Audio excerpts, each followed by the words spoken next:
لیکن اس کے علاوہ معین شخص ہوگا دجال. یہ معین شخص جو دجال ہوگا اس کے بارے میں بھی ایک تو بالکل متفق علیہ چیزیں ہیں. نمبر ایک کہ وہ شخص ہے، قطعی ہے، یقینی ہے، اس کا حلیہ بھی حضور صلی اللہ علیہ وسلم نے احادیث کے اندر بیان کیا. دوسری بات یہ کہ اس کے ہاتھ میں قوانین قدرت، گویا کہ تسخیر کائنات، گویا کہ نقطہ عروج کو پہنچ چکی. تمام اختیارات الہی تقریباً اس کے ہاتھ میں آ چکے ہوں.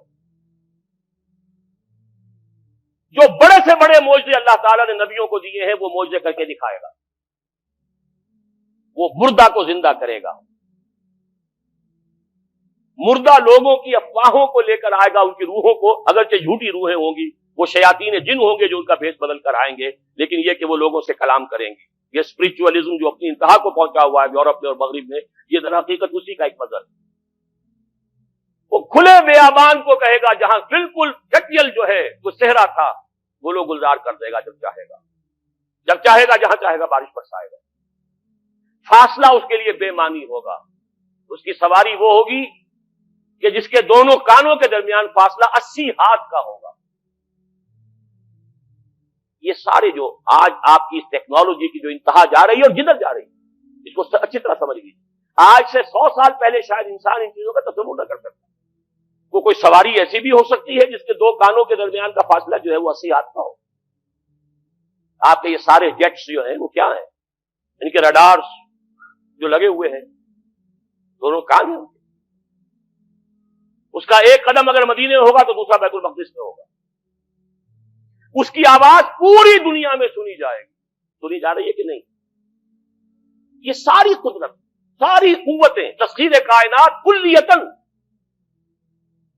ایک آدمی کو چیر کر 2 ٹکڑے کرے گا، دونوں ٹکڑوں کو علیحدہ کرے گا، ان کے درمیان چلے گا اور پھر ان دونوں کو جوڑے گا اور کھڑا کر دے گا. احادیث میں ساری موجود ہے. سرجری جدھر جا رہی ہے وہ جب نہیں کہ وہاں تک آدمی پہنچ جائے. فریز کر کے تو یہ معاملہ اب ہو ہی سکتا ہے، لیکن یہ کہ ابھی اگلا اور قدم کیا ہوگا کچھ نہیں کہہ سکتا. یہ چیزیں تو ہے متفق علیہ. البتہ کچھ معاملات کے اندر احادیث میں کچھ اختلاف پایا جاتا ہے اور یہ مشکلات الحدیث میں سے. اور میں بھی چونکہ اس مسئلے میں اب تک بھی اسی درجے میں ابھی قطعیت کے ساتھ میں کوئی بات نہیں کہہ پا رہا ہوں، لیکن اب چونکہ گمان غالب کے درجے میں ایک رائے تک پہنچ چکا ہوں، اس لیے میں نے آج اس بات کو آپ تک پہنچانے کے لیے یہ عنوان اختیار کیا. اس لیے کہ حدیث میں جو آتی ہے تفاصیل، اس سے معلوم ہوتا ہے کہ یہ دجال 2 دلیل کرے گا. یا تو وہ 2 دلیل کرنے والے 2 دجال علیحدہ ہیں، یا یہ دونوں دلیل کرنے والا شخص ایک ہی ہے. بس یہ مسئلہ ہے کہ جو آج تک مجھ سے حل نہیں ہوا تھا، اب تک کہنا چاہیے آج تک نہیں. اور یہ اس میں علماء سے بھی گفتگو ہوئی ہے، اور جن لوگوں نے اس مفہوم موضوعات پر اپنا وقت لگایا ہے ان سے بھی گفتگویں ہوئی ہیں، تو وہ بھی اس مسئلے کو حل کرنے سے تاحال قاصر رہے. لیکن یہ کہ اب میری رائے یہ ہے کہ یہ 2 شخص ہیں علیحدہ علیحدہ، واللہ عالم. لیکن ایک رائے تک میں پہنچ چکا ہوں، اس لیے وہ رائے آپ کے سامنے رکھ رہا ہوں، اور آپ کے ذریعے سے وہ آگے بھی پھیلے گی تو اہل علم کے ساتھ جو ہے اس معاملے کے اندر تبادلہ خیالات کی بھی نوبت آئے گی انشاءاللہ. لیکن یہ کہ اس میں یہ بات قطعی اور یقینی ہے کہ اس طرح کا ایک شخص پیدا ہوگا. البتہ یہ کہ آیا وہ 2 ہوں گے 2 مختلف اوقات میں، یا ایک ہی ہوگا ایک ہی وقت میں، صرف اس میں اختلاف. میرے نزدیک وہ 2 ہوں گے. ایک وہ شخص جو جھوٹا مسیح ہونے کا دعویٰ کرے، المسیح الدجال. جیسے حضور نے فرمایا میری امت میں 30 دجال اٹھیں گے جو نبی کا دعویٰ کریں گے، جن میں سے 5-6 تو حضور کے اپنے زمانے میں اور آپ سے متصل اٹھ پڑے ہوئے تھے. بعد میں محمد علی باب ہو، بہاء اللہ ہو، قادیانی اور نہ معلوم کہاں کون اٹھے ہوں گے، واللہ عالم. اسی طریقے سے ایک شخص مسیح ہونے کا دعویٰ کر کے کھڑا ہوگا، یہودی ہوگا. یہ ہے اصل میں وہ شے. اور اس میں جو ان دونوں شخصیتوں کے مابین اگر کوئی ذرا سا اگر ابہام رہا ہے تو میں ایک حدیث بھی نوٹ کر کے لایا تھا، حضرت عبادہ ابن صامت رضی اللہ تعالی عنہ سے ہے، ان رسول اللہ ہے، انی حدثتکم عن الدجال حتی خشیت اللہ تقتلوا. میں نے تمہیں دجال کے بارے میں بہت سی باتیں بتائی ہیں تو مجھے یہ گمان ہوا کہ شاید تم اسے سمجھ نہ پاؤ. یہ اندیشہ خود حضور صلی اللہ علیہ وسلم کو ہوا ہے، اور یہ سنن ابی داؤد کی روایت ہے۔ بہرحال میں جو کچھ عرض کر رہا ہوں کہ میں اس رائے تک پہنچاؤں کہ یہ دو علیحدہ شخصیتیں ہیں۔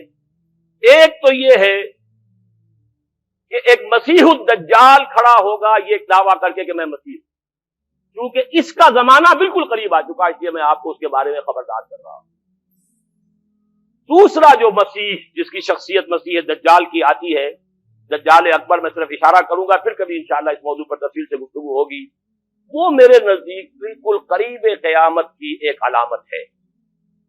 جو خدائی کا دعویٰ کرے وہ جھوٹا خدا ہوگا، یہ جھوٹا مسیح ہوگا، المسیح الدجال۔ الدجال الاکبر وہ ہوگا کہ جو قیامت کے بالکل قریب کی تین نشانیاں ہیں، جبکہ وہ آ جائیں گی تو حدیث میں آتا ہے کہ اس کے بعد کسی شخص کے ایمان لانے کا، توبہ کرنے کا فائدہ نہیں ہوگا۔ ویسے تو علامات قیامت جو ہے ان میں سب سے پہلی میں نے بتایا تھا حضور کی بعثت خود علامات میں سے، اس کے بعد 10 علامتیں حضور نے گنوائی ہیں اور وہ تدریجاً پوری ہوتی چلی جائیں گی۔ آخری علامات کے لیے حدیث سن لیجیے، عن ابی ہریرہ رضی اللہ تعالی عنہ قال قال رسول اللہ صلی اللہ علیہ وسلم ثلاث اذا خرجنا لا ينفع نفسا ایمانا لم تكن آمنت من قبل او کسبت فی ایمانها خیرا، طلوع الشمس من المغرب وخروج الدجال ودابۃ الارض۔ تین نشانیاں وہ ہیں کہ جب وہ ظاہر ہو جائیں گی تو پھر کسی کا ایمان لانا مفید نہیں ہوگا جو پہلے ایمان نہیں لایا تھا، یا جس نے اس سے قبل اپنے ایمان میں کچھ اعمال صالحہ کی کمائی نہیں کی تھی۔ یعنی گویا کہ توبہ کا دروازہ بند ہو جائے گا۔ جیسے جب موت کے آثار شروع ہو جاتے ہیں تو توبہ کا دروازہ انسان کے لیے بند، اب جب موت کے آثار شروع ہو گئے اب توبہ کرنا فائدہ نہیں، اس سے پہلے توبہ کا دروازہ کھلا ہوا، معلوم یغرغر، جبکہ وہ موت کے آثار شروع ہو جاتے ہیں، گھنگرو بولنا شروع ہو جاتا ہے، معلوم ہوتا ہے کہ اب جا رہا ہے، اب توبہ بیکار۔ اسی طریقے سے پوری نوع انسانی کے لیے توبہ کا دروازہ بند ہوگا ایک وقت میں آ کر کہ اب کسی کے لیے توبہ نہیں، ایمان نہیں، اور اس کے لیے 3 علامتیں بیان ہوئی ہیں، یہ بھی مسلم شریف کی روایت ہے۔ آپ نے فرمایا 3 چیزیں وہ ہیں کہ جب وہ ظاہر ہو گئیں تو پھر کسی کا ایمان لانا جو اس سے پہلے ایمان نہیں لایا تھا اور اپنے ایمان میں اس نے کچھ اعمال صالحہ کی کمائی نہیں کی تھی، اب قتل مفید نہیں ہوگا اس کے لیے ایمان لانا۔ وہ 3 نشانیاں ہیں، طلوع الشمس من المغرب، سورج مغرب سے طلوع ہوگا، نظام شمسی میں کوئی اختلال ایسا ہوگا کہ جس سے سورج بجائے مغرب سے نکلے گا، وہ خروج الدجال ودابۃ الارض، ایک زمین سے کوئی چوپایا برآمد ہوگا، بعض احادیث میں آتا ہے کہ مروہ کے قریب سے وہ برآمد ہوگا جو گفتگو کرے گا انسانوں سے، یہ بالکل خرق عادت، یعنی وہ چیزیں کہ جن کا کوئی تعلق اب اسباب جو ہے دنیا کے ان سے کوئی تعلق نہیں ہے، کوئی فزیکل لا سے تعلق نہیں ہے، وہ بالکل معجزے ہوں گے، خرق عادت ہوگا۔ اور خروج دجال، وہ دجال جو خدائی کا دعویٰ کرے گا، اور حدیث میں آتا ہے کہ بہت کم لوگ ہوں گے کہ جو اس کے سامنے رک سکیں گے، اکثر و بیشتر جو کمزور ایمان والے لوگ ہوں گے وہ اسے خدا تسلیم کر کے اس کی پرستش شروع کر دیں۔